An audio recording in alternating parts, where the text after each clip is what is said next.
తెలంగాణలో municipal polling ప్రారంభం. నగరాల్లో హై అలర్ట్. తెలంగాణలో మున్సిపల్ ఎన్నికల పోలింగ్ అధికారులు అన్ని ఏర్పాట్లు చేశారు. రాష్ట్రంలో 116 మున్సిపాలిటీలు, ఏడు మున్సిపల్ కార్పొరేషన్ల ఎన్నికల నిర్వహణకు రాష్ట్ర ఎన్నికల సంఘం సర్వం సిద్ధం చేసింది. బుధవారం ఉదయం 7 గంటలకు పోలింగ్ ప్రారంభమైంది. సాయంత్రం 5 గంటల వరకు ఓటర్లు తమ ఓటు హక్కును వినియోగించుకోవచ్చు. పోలింగ్ కోసం పటిష్టమైన భద్రతా ఏర్పాట్లు చేశారు. మొత్తం మున్సిపాలిటీలో 2582 వార్డులకు గాను 12 వార్డుల్లో అభ్యర్థులు ఏకగ్రీవమయ్యారు. ఒక వార్డులో ఎన్నిక వాయిదా పడగా మిగిలిన 2569 వార్డుల్లో పోలింగ్లు నేడు జరుగుతున్నాయి. మున్సిపాలిటీల పరిధిలో ఓటర్ల సౌకర్యార్థం 6017 పోలింగ్ కేంద్రాలను ఏర్పాటు చేశారు. ఆయా వార్డులో మొత్తం 10,710 మంది అభ్యర్థులు బరిలో నిలిచి తమ అదృష్టాన్ని పరీక్షించుకుంటున్నారు. మున్సిపల్ కార్పొరేషన్లో 414 వార్డులకు గాను 2 వార్డుల్లో అభ్యర్థులు ఏకగ్రీవమయ్యారు. మిగిలిన 412 వార్డుల్లో నేడు పోలింగ్ నిర్వహిస్తున్నారు. ఇందుకోసం 2174 పోలింగ్ కేంద్రాలను ఏర్పాటు చేశారు. ఆయా వార్డుల్లో 2225 మంది అభ్యర్థులు బరిలో నిలిచారు.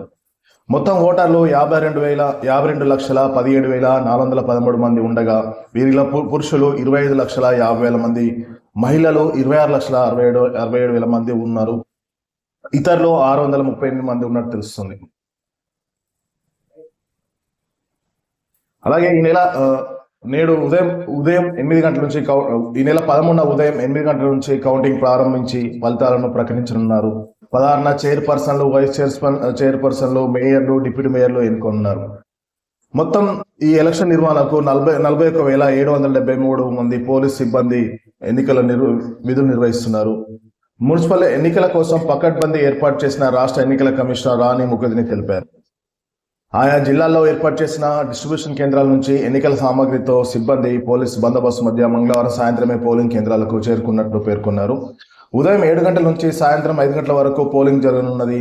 ఇందుకు అన్ని ఏర్పాట్లు పూర్తి చేసినట్లు వెల్లడించారు.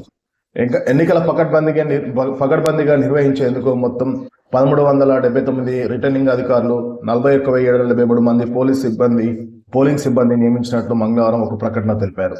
వెబ్కాస్టింగ్ కోసం 8,191 పోలింగ్ గుర్తించామని, 16,382 బ్యాలెట్ బాక్సులను వినియోగిస్తున్నామని, అదనపు బ్యాలెట్ బాక్సులను సైతం సిద్ధంగా ఉంచామని నిన్న ఒక ప్రకటన వెల్లడించారు.